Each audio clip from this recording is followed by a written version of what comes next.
Assalamualaikum warahmatullahi wabarakatuh. Ketemu lagi bareng gua di channel Respati Darusurya, channel yang mengulas tentang berbagai cerita mistis yang diangkat dari kisah nyata. Malam ini gua bakal cerita tentang pengalaman hidup temen gua, dan ada sangkut pautnya juga dengan gua dan abang gua.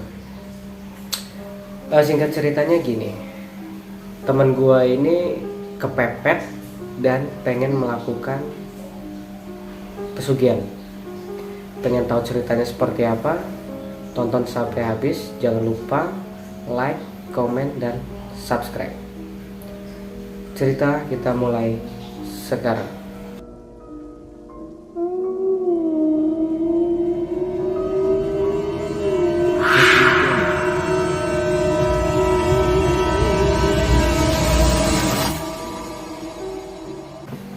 Pada awalnya, gua merantau di Jakarta bareng sama temen gue ini, sama-sama orang Jawa. Kita ketemu di salah satu apartemen di tempat tinggal yang sama. Bedanya, kalau gua kerja, kalau dia berencana untuk sekolah.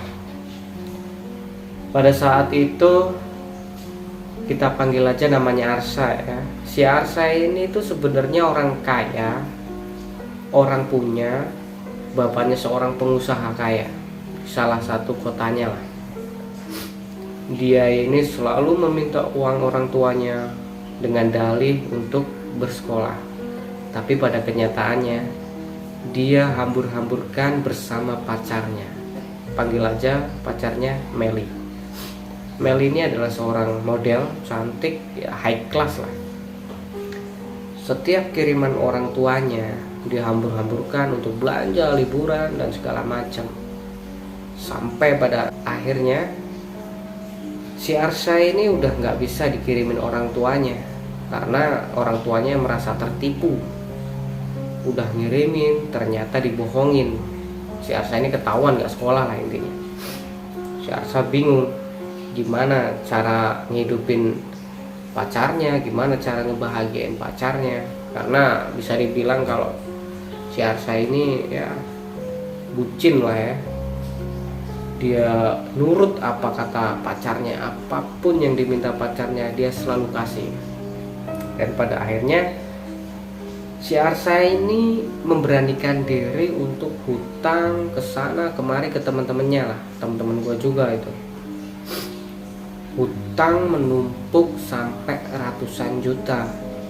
Gue nggak tahu dia buat apa, intinya buat happy aja sama pacarnya. Setelah itu nggak ada yang bisa dihutangin lagi. Si Arsa ini diputusin pacarnya karena mungkin udah nggak bisa ngebeliin apa-apa.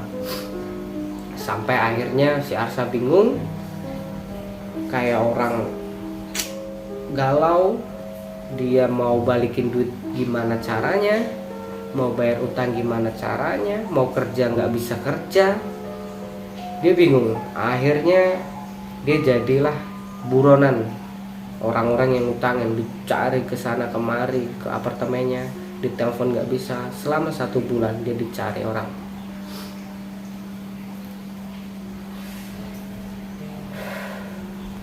Sampai akhirnya dia telepon gua, dia minta ketemu sama gua. Dia curhat semua, dia utang segini banyak, dia dicari orang, dia diputusin pacarnya, semua dia cerita.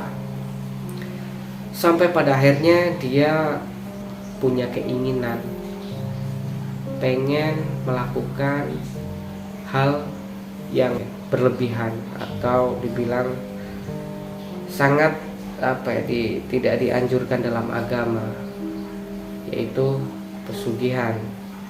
Nah, gue kaget pada waktu itu, gue bingung, gue terangin, gue coba nasehatin, tapi dia tetap kekeh pengen pesugihan. Padahal dia pun nggak tahu mau pesugihan di mana. Dia nanya sama gue, pengen pesugihan itu paling gampang di mana? Terus dengan bodohnya gue bilang ya di Jawa aja, banyak kok di sana gitu.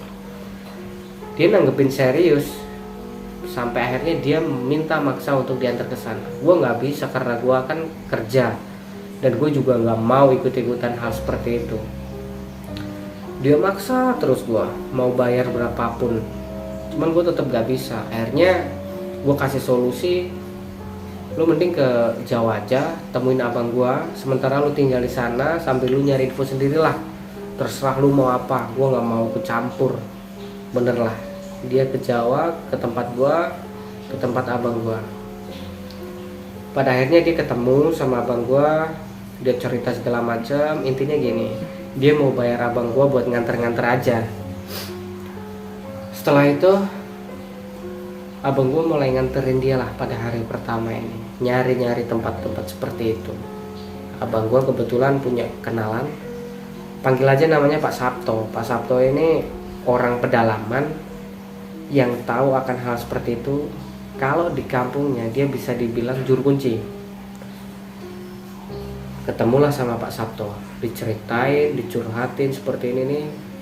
Pak Sabto tanya, kamu udah mantap, kamu udah yakin, coba pikir lagi, karena resikonya sangat besar. Nah si Arsa ini udah buntu lah, pokoknya saya mau seperti ini, saya nggak mau tahu, saya udah kepepet, intinya seperti itu. Akhirnya ya udah, kalau kamu memang maksa, ada syaratnya, kamu harus bertapa selama 3 hari di dalam gua di dekat pantai selatan. Akhirnya diajaklah si Arsa ini ke sana. Dimulailah hari pertama dia bertapa, dia dimandiin kembang atau disucikan mungkin ya. Dia bertapa itu telanjang dada, cuman pakai celana selama 3 hari, dibekalin makanan seadanya. Mulailah dia hari pertama, dia bercerita dia ditemuin sama sosok ular berkepala manusia, ular berkepala kerbau, macem-macem lah. Dia udah ketakutan abis itu, udah kayak mati berdiri ibaratnya, tapi dia meyakinkan dirinya dia harus kuat. Pada akhirnya dia kuat menjalani hari pertama. Hari kedua dia didatengin sosok makhluk bertubuh besar, bisa dibilang genderuwo lah, matanya merah menyala. Didatengin wanita kayak bergigi runcing segala macam gitu, dia ketakutan, tapi dia harus kuat lah ibaratnya. Dan di hari ketiga dia didatengin, bisa dibilang Nyi Roro Kidul atau penguasa pantai selatan ya. Gue ngerti ya, tapi kata si Arsa cerita sama abang gue seperti itu. Setelah itu dia dinyatakan lulus. Keesokan harinya dia pulang lagi ke tempat Pak Sabto. Dia menceritakan semuanya malam demi malam. Akhirnya Pak Sabto bilang, kamu lulus, tapi ada satu lagi malam yang kamu harus lakukan, yaitu kamu harus menjadi pengantin. Dia didandanin ala pengantin, ya berdandan seperti orang mau nikah gitu ya, adat Jawa aja. Dia nurut aja. Nah abang gue ini kebingungan, ini apa sih, kenapa harus seperti ini. Akhirnya diterangin lah sama Pak Sabto, memang kalau yang mau ibaratnya pesugihan di daerah sini harus melakukan ritual pernikahan atau melakukan perjanjian. Menikahlah dia di esok harinya dengan dandanan seperti itu, gak tahu nikahnya sama siapa. Akhirnya dari jam 9 dia mulai acaranya sampai menjelang subuh. Ya kata abang gua yang ditinggal di rumah Pak Sabto itu kayak memang ada kayak pernikahan rame-rame gitu, padahal itu di tempat sepi lah. Rumah Pak Sabto ini kayak di pinggiran kayak hutan, tapi di pantai selatan. Gue nggak perlu sebut kotanya apa, daerahnya apa ya. Pada akhirnya menjelang subuh mereka pulang. Nah si Arsa ini dengan muka gembira menceritakan semuanya. Katanya dia udah melakukan kawin dengan makhluk halus seperti itu, dan dia udah diperlihatkan semua kayak uang, emas yang akan diberikan.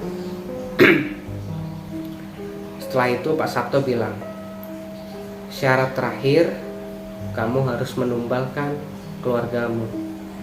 Nanti kamu boleh pergi ke pinggir laut, nanti kamu akan diperlihatkan siapa orang yang akan ditumbalkan, dan kamu boleh pilih. Setelah itu si Arsa ini diperlihatkan ada muka orang tuanya dan adiknya. Dia suruh milih. Nah, si Arsa ini dengan spontan milih adiknya karena nggak tahu ya alasannya seperti apa. Dia milih adiknya untuk ditumbalkan. Pak Sabto bilang, ya sudah, kamu sekarang boleh meninggalkan tempat ini. Nanti 3 hari kemudian kamu datang lagi ke sini. Keesokan harinya si Arsa dan abang gua ini pergilah pulang ke rumah si Arsa ini. Mungkin ketemu kangen atau nggak tahu buat apa dia pulang segala ya. Dia pulang tuh, diomelin sama orang tuanya Arsa, kenapa kamu nggak ada kabar gini, kamu ngabisin duit gini. Ya Arsa bohong, berdalih nggak tahu apa. Akhirnya si Arsa ini tidur semalam di situ, ditemuin sama adiknya, kita sebut aja namanya Tasya. Si Tasya ini nanya, Mas, kok selama ini nggak bisa dihubungin, ditelepon nggak bisa, ya pokoknya ditelepon, dihubungin tuh nggak bisa. Si Arsa ini bilang, handphoneku aku jual buat hidup, buat makan segala macam. Padahal handphone dia dijual itu buat transportasi ke sana kemari lah.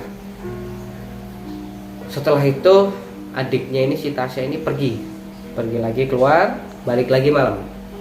Dia udah membawa makanan dan 1 bungkusan kotak, dan dibuka kotak itu ternyata handphone itu diberikan kepada si Arsa. Arsa ini tiba-tiba kayak orang kaget, kayak orang ya gimana ya, nangis lah dia ngerasa begitu jahat sama adiknya sampai mau menumbalkan adiknya, padahal adiknya ini begitu sayang sama dia. Semalaman dia nggak bisa tidur, nangis meratapi nasibnya mungkin ya, begitu jahatnya dia. Akhirnya paginya dia ngomong sama abang gua, Mas, kayaknya gua mau membatalkan ritual ini, membatalkan perjanjian sama makhluk pantai selatan gitu loh. Abang gua kaget, lo kok gitu, lu nggak bisa mempermainkan hal seperti itu, nanti nyawa lu jadi gantinya. Si Arsa ini bilang, gak apa-apa, yang penting adik gua selamat. Tapi gue juga nggak bisa jamin adik gue itu selamat, Mas, karena memang udah ada perjanjiannya. Gimana Mas caranya biar bisa memutus perjanjian itu? Abang gue bingung, gimana dong, lu nggak pikir dulu dari pertama, tiba-tiba di pertengahan jalan lu tiba-tiba putus, pasti makhluk sana marah sama lo. Nah si Arsa ini nangis ketakutan, gimana bang, gimana mas. Pada akhirnya si abang gue ini ngomong, yaudah sekarang gue ajak lu ke tempat pondok pesantren, di situ ada Pak Ustadz yang ngerti sama hal-hal goib. Datanglah mereka ke pondok pesantren itu, di tempat deket sama rumah abang gue. Diceritakan seperti ini dan mau memutuskan perjanjian dan makhluk halus atau makhluk pantai selatan. Setelah itu si Pak Ustadz ini kaget, kok bisa kamu kayak gitu, kok bisa kamu berpikiran sampai sejauh itu, apa kamu tuh nggak punya agama atau Tuhan sampai kamu berpikiran seperti itu? Si Arsa ini hanya bisa bertunduk lesu, nangis. Nah Pak Ustadz ini bilang, saya nggak bisa bantu kamu, saya hanya bisa melindungi adik kamu. Pada akhirnya Arsa pun saking bingungnya, ya udah nggak apa-apa, yang penting adik saya selamat. Arsa pun pergi, nggak tahu kemana dengan abang gua. Bingung, saking bingungnya mereka, mau gimana, mau cari orang yang bantu siapa. Nah si abang gua ini menyarankan si Arsa ini ketemu sama salah satu orang di Jogja. Gue sebut aja nggak apa namanya, Pak Udin. Pak Udin ini orang pintar, bisa dibilang dia abdi dalam keraton Yogyakarta, orang yang mengerti hal seperti itu. dia cerita sama Pak Udin. Pak Udin, saya punya masalah seperti ini, saya mau memutuskan, saya tidak mau melanjutkan seperti itu. Nah, Pak Udin ini marah-marah lagi. Kenapa kamu kayak gini? Kamu mempermainkan hal seperti itu, kamu harus tanggung akibatnya. Nah, si Arsa ini nangis lagi, ketakutan. Gimana Pak Udin, saya harus ibaratnya selamat lah, ibaratnya seperti itu. Habis itu ya udah, saya akan bantu kamu sebisa saya. Pak Udin bilang begitu. Tapi misal pun saya nggak bisa, ya mohon maaf.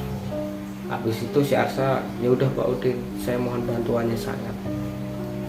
Mereka melakukanlah ritual lagi di pantai selatan.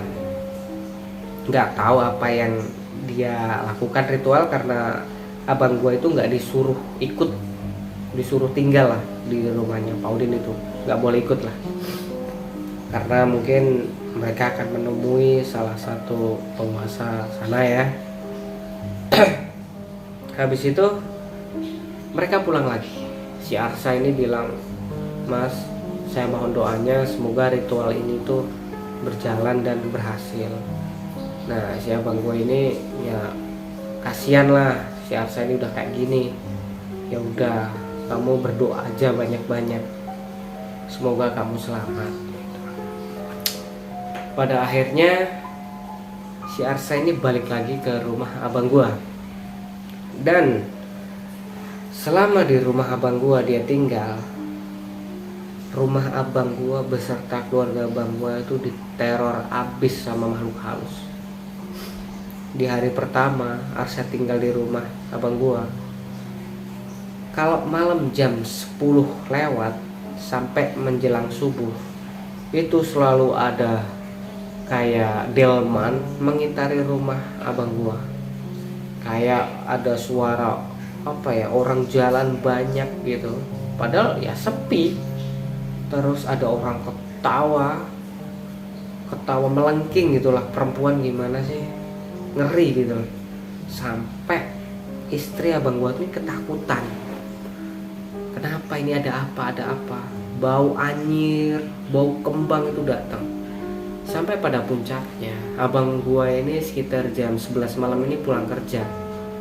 Pulang di depan rumah atau di depan pintu rumah abang gua ini, abang gua ini melihat ada salah satu sosok wanita lagi berdiri. Nah, dikira abang gua ini istrinya. Majulah abang gua. Setelah dekat sekitar 5 meter, abang gua lihat jelas dong mukanya. Ternyata sosok itu mukanya nih ya, gua gambarin. Mukanya tuh serem banget, matanya merah, yang hitam nih tuh jadi merah menyala. Terus giginya ini runcing sampai segini. Kalian bisa bayangin seperti apa? Badan di pusar ke bawah itu berbentuk ular sepanjang sekitar 10 meteran, panjang pokoknya, gede. Abang gua seketika pingsan. Paginya dia dibangun sama istrinya. Mas, kok tidur di sini? Ngapain? Terus si abang gua ini cerita kayak gini. Wah, istrinya itu ketakutan abis. Pokoknya aku nggak mau si Arsa tinggal di sini. Pokoknya Arsa harus pergi. Akhirnya karena abang gua ini takut dan gak enak ngusir si Arsa, akhirnya abang gua telepon gua, nyeritain semuanya lah kayak gini. Akhirnya gua telepon si Arsa dong, gua usir si Arsa. Ibarat kasarnya seperti gua usir si Arsa, lu harus pergi dari situ karena keluarga abang gua ini gak nyaman, selalu diteror seperti ini. Si Arsa nangis, gua harus gimana, gua harus pergi kemana. Ya udah, akhirnya nemuin Pak Udin, abdi dalam keraton lagi nih. Dia masih sempet telepon sama abang gua. Setelah sebulan kemudian si Arsa ini hilang kontak, dan gua disuruh telepon sama si Arsa udah nggak nyambung. Gua telepon ke orang tuanya, dia nggak pulang. Gua telepon ke teman-temannya yang di kampungnya juga nggak ada. gue telepon ke Jakarta ke tempat temen-temennya yang di hutang-hutangnya atau di mantannya, sudah tidak ada sampai sekarang. Dan gue sempet nyari kabar tentang adiknya ya. Alhamdulillah sampai sekarang adiknya masih selamat dan sehat walafiat. Dan gue sempet dengar si Arsha ini katanya tinggal di salah satu kayak tempat gubuk di pantai selatan. Dia disuruh menjadi kayak pengantar orang yang mau melakukan pesugihan. Ya terus gue samperin ke sana karena gue sekalian mau liburan ya waktu itu, tapi nggak ada. Sampai sekarang dia nggak ada kabarnya. Dan gue berharap semoga dia selalu dalam lindungan Tuhan dimanapun dia berada. Mungkin keluarganya kangen atau pengen ketemu. Gue berharap kalau lu Arsha nonton video ini, lu pulang kumpul lagi bareng sama keluarga lu. Selalu minta lindungan Tuhan. Pelajaran buat kita, sesusah-susah apa kita, jangan pernah berhubungan dengan hal seperti itu. Selalu minta lindungan Tuhan. Oke, terima kasih udah nonton video ini sampai habis. Jangan lupa kalau kalian suka video ini, klik like, subscribe, dan komen. Terima kasih. Wassalamualaikum warahmatullahi wabarakatuh.